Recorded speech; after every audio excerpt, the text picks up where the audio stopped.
अस्सलाम वालेकुम दोस्तों, वेलकम करते हैं आपका राकिब जिया की यूट्यूब चैनल में। दोस्तों, आज इंटरनेशनल रिलेशन सीरीज का जो है सेकंड लेक्चर हम आपके लिए लाए हैं, political science for third semester Kashmir university. तो इस लेक्चर को डिटेल में जानने के लिए आइए आपको हम डायरेक्टली स्क्रीन पर लाएं। Nature of international relations.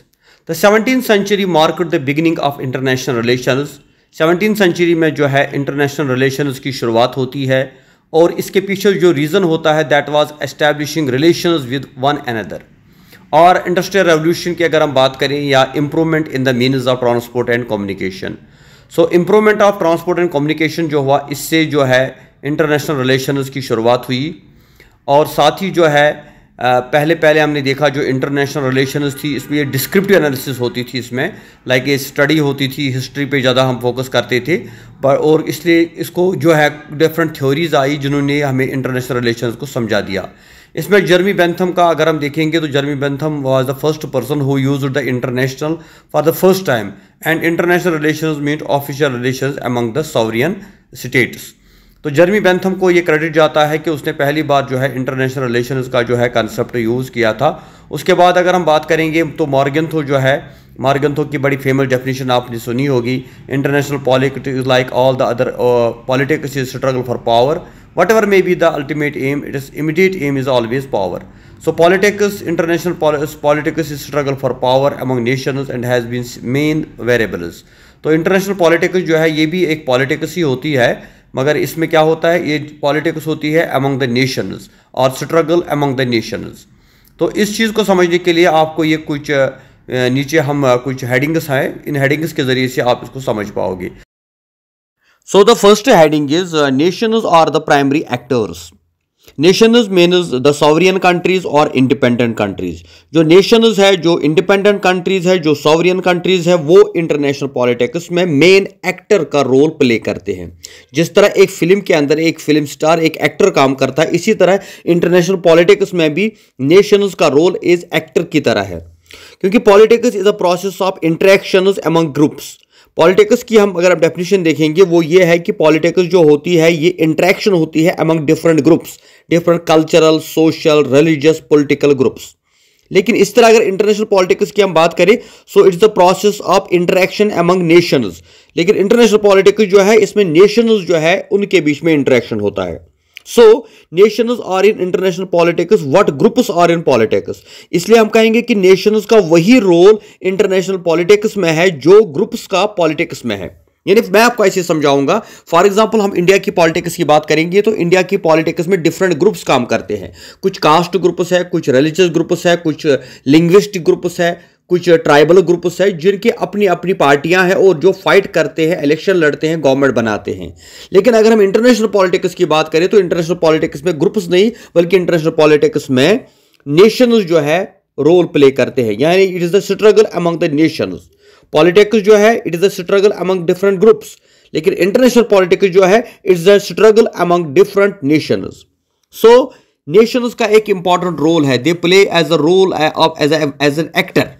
लेकिन सिर्फ स्टेट ही नहीं बल्कि नॉन स्टेट एक्टर्स भी इसमें कुछ होते हैं, लाइक यूएनओ का एक इंपॉर्टेंट रोल है, यूनेस्को का एक इंपॉर्टेंट रोल है, एनजीओज का एक इंपॉर्टेंट रोल है, गूगल का एक इंपॉर्टेंट रोल है, या एमएनसीज, आजकल हम मल्टीनेशनल कंपनीज को देखते हैं तो इनका एक इंपॉर्टेंट रोल है। Even international monetary fund, world bank, ये जितनी भी नॉन स्टेट एक्टर्स है, दे आर नॉट स्टेट्स, लेकिन फिर भी इनका एक इंपॉर्टेंट रोल इंटरनेशनल पॉलिटिक्स में होता है।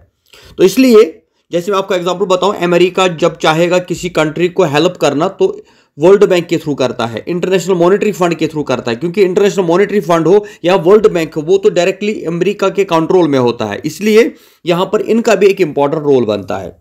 Second is power is the means. Power क्या है? पावर की अगर डेफिनेशन आप देखेंगे तो power means ability to control the minds and activities of the people. And international power की अगर हम बात करें तो international power is the ability in which one country influences और कंट्रोल्स द अदर कंट्री, जिसमें एक कंट्री दूसरी कंट्री को इन्फ्लुएंस करती है, दूसरी कंट्री को कंट्रोल करती है, that is called power. Like इस वक्त अमेरिका दुनिया को कंट्रोल कर रहा है क्योंकि वो पावरफुल कंट्री है, तो उसका इन्फ्लुएंस बहुत सारी कंट्रीज के ऊपर है और उसका कंट्रोल बहुत सारी कंट्रीज के ऊपर है, चाहे वो टेक्नोलॉजिकल कंट्रोल है, चाहे मिलिट्री कंट्रोल है, चाहे उनकी डिप्लोमेसी है, चाहे वो सिक्योरिटी काउंसिल का कंट्रोल है। तो इस तरह से इंटरनेशनल पावर जो होता है इट्स अ मीन्स, क्योंकि हर एक country, each nation attempts to secure the goals of its national interest. हर एक स्टेट जो है वो अपने इंटरेस्ट को बचाना चाहती है, अपने इंटरेस्ट को प्रोटेक्ट करना चाहती है, तो इसके लिए जरूरी है कि वो पावर का सहारा ले। That is why the power that backs nation attempt to secure its national interest is called national power. इसलिए जो पावर एक स्टेट को सपोर्ट करता है उसके नेशनल इंटरेस्ट को बचाने में, उसको हम कहते हैं national power. That is why each nation is continuously engaging in process of acquiring, maintaining and increasing power. इसीलिए हम देखते हैं कि दुनिया का कोई भी देश आप लें, वो हमेशा 24 आवर बिजी होता है पावर को मेंटेन करने में, पावर को एक्वायर करने में और पावर को मेंटेन करने में। तो एवरी कंट्री, चाहे हम इंडिया की बात करें, चाइना की बात करें, पाकिस्तान की बात करें, यूएसए की बात करें, तो इनका एक ही काम है, पावर को मेंटेन करना, पावर को इंक्रीज करना, पावर को एक्वायर करना। उसके बाद थर्ड है that is objective of national interest, कि हर एक स्टेट का एक ऑब्जेक्टिव होता है, और वो ऑब्जेक्टिव क्या है? National interest.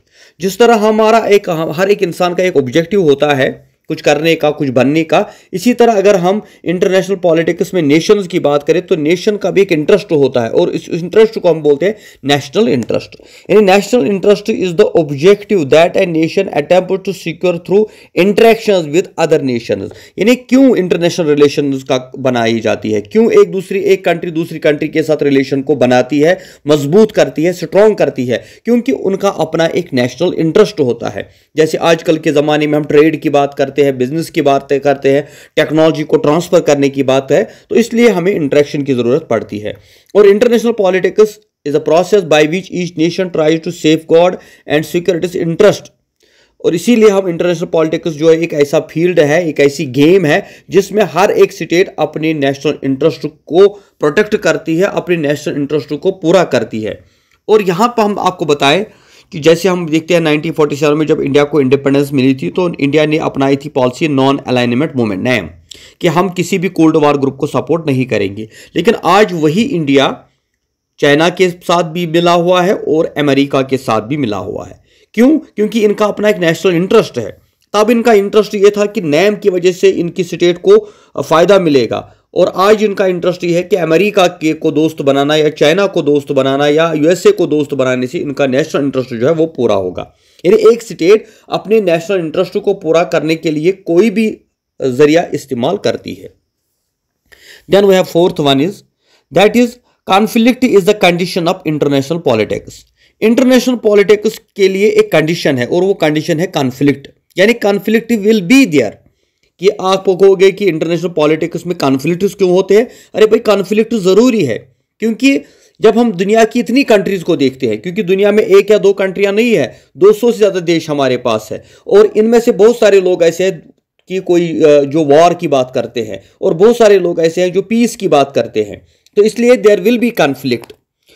वो चाहता है कि अखंड भारत बने जिसमें हम कश्मीर को वापस ले लें, लेकिन ये इनका अपना इंटरेस्ट है। इसी तरह अगर हम पाकिस्तान की बात करें तो पाकिस्तान चाहता है कि जो कश्मीर इंडिया के पास है ये हमें हासिल हो जाए या इसको इंडिपेंडेंट छोड़ा जाए। यानी उनका अपना इंटरेस्ट है और इंडिया का अपना इंटरेस्ट, और चाइना का भी बीच में अपना इंटरेस्ट है कि वो सीओके को जो है चाइना ऑक्यूपाइड कश्मीर, जो उनके हिस्से में एक जमीन का टुकड़ा आया है, वो उसको छोड़ना नहीं चाहता, या वो चाहता है कि ये दो कंट्री जो है वॉर में बिजी रहे और मेरा फायदा हो जाए। तो दैट मीन चाइना का अपना इंटरेस्ट है, इंडिया का अपना इंटरेस्ट है और पाकिस्तान का अपना इंटरेस्ट है, और इस बीच कॉन्फ्लिक्ट अराइज हो जाता है। और इसी तरह अगर हम इसराइल की बात करें, फ़लस्तीन की बात करें, अमेरिका की बात करें, अफगानिस्तान, तो हर एक देश का अपना एक इंटरेस्ट है जिसको वो पूरा करना चाहता है, लेकिन उस बीच कॉन्फ्लिक्ट्स खड़े हो जाते हैं।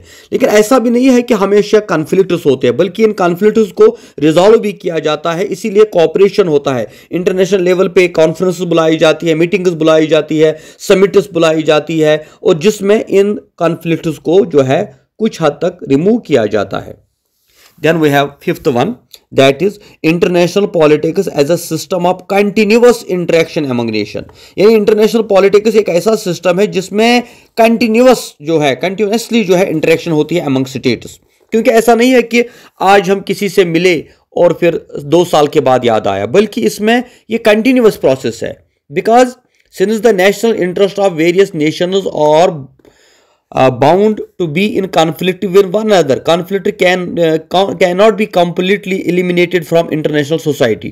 कहते हैं कि जो नेशनल इंटरेस्ट्स होते हैं उनमें कॉन्फ्लिक्ट्स पैदा हो जाते हैं और कॉन्फ्लिक्ट्स को पूरी तरह से ख़त्म भी नहीं हो जाते कि एक ही मीटिंग में सारा मसला हो जाए। इसलिए नेसेसरी है कि कंटिन्यूअस अटेम्प्ट हो, नेशंस के बीच में इंटरेक्शन हो, मीटिंग्स हो, एक दूसरे से मिले, विजिट्स हो, ताकि इस कॉन्फ्लिक्ट को कुछ हद तक दूर किया जाए।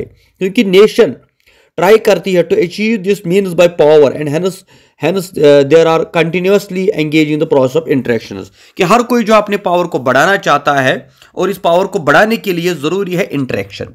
जैसे आप देख रहे हैं कि अमेरिका का प्रेसिडेंट जो है जो बाइडन, वो विजिट कर रहा है इंडिया, या कभी इंडियन प्रेसिडेंट जो है या इंडियन प्राइम मिनिस्टर जो है वो विजिट करेगा चाइना।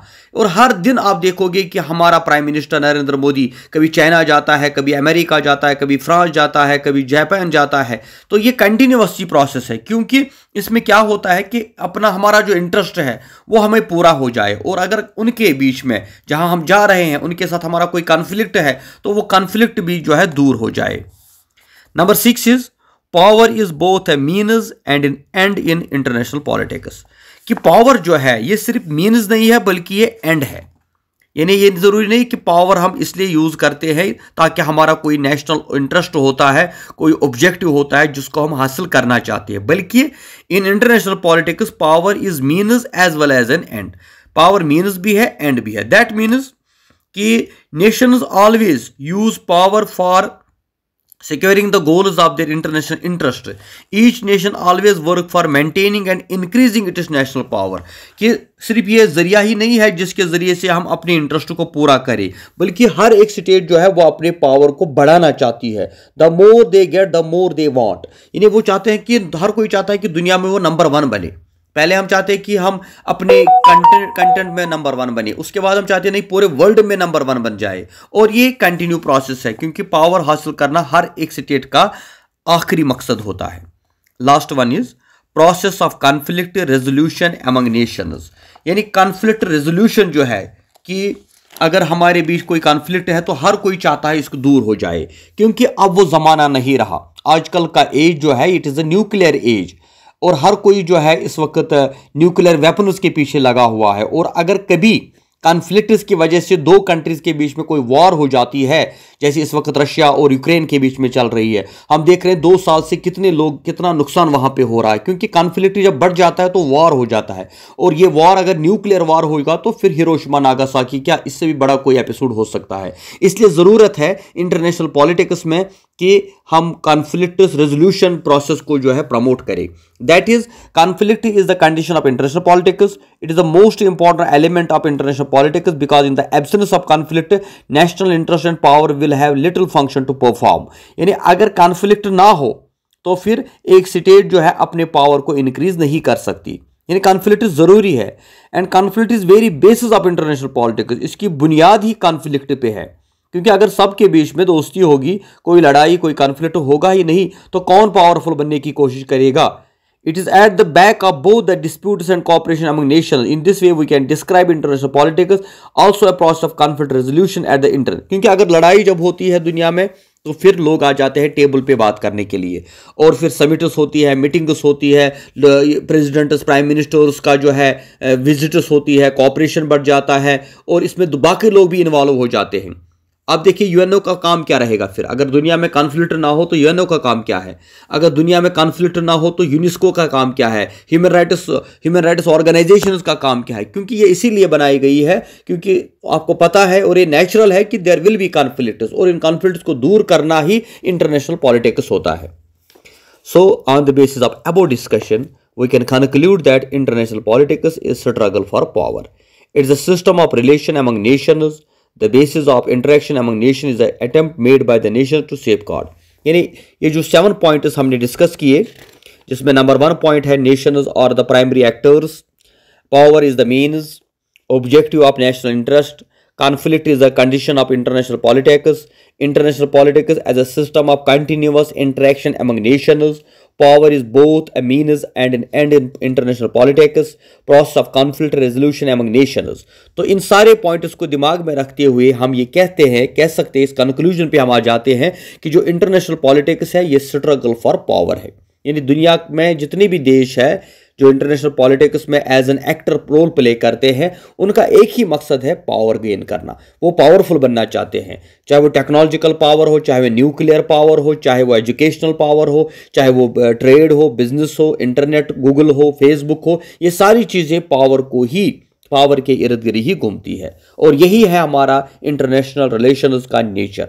तो इंशाल्लाह नेक्स्ट लेक्चर में ऊपर आपको आई बटन दिखेगा, उसमें हम स्कोप ऑफ इंटरनेशनल रिलेशन को एक्सप्लेन करेंगे। और इससे पहले जो हमारा लेक्चर था that was meaning and definition and difference between international politics and international relation, उसका भी मैंने डिस्क्रिप्शन में लिंक दिया है। अगर आप वो लेक्चर सुनना चाहते हैं तो वो भी आप यहाँ पे आपको आ जाएगा, और ये तीनों लेक्चर जो है एक साथ आप सुन सकते हैं। यार आगे भी जो हमारी सीरीज कंटिन्यू रहेगी वो सारे लेक्चर्स इस वीडियो में आप देखेंगे। बस आप दुआ कीजिएगा हमारी सेहत ठीक रहे, इंशाल्लाह हम सारी वीडियोस आप तक पहुंचाते रहेंगे। बस आपसे गुजारिश है इसको शेयर करना ना भूलें। Thank you very much. खुदा हाफिज़।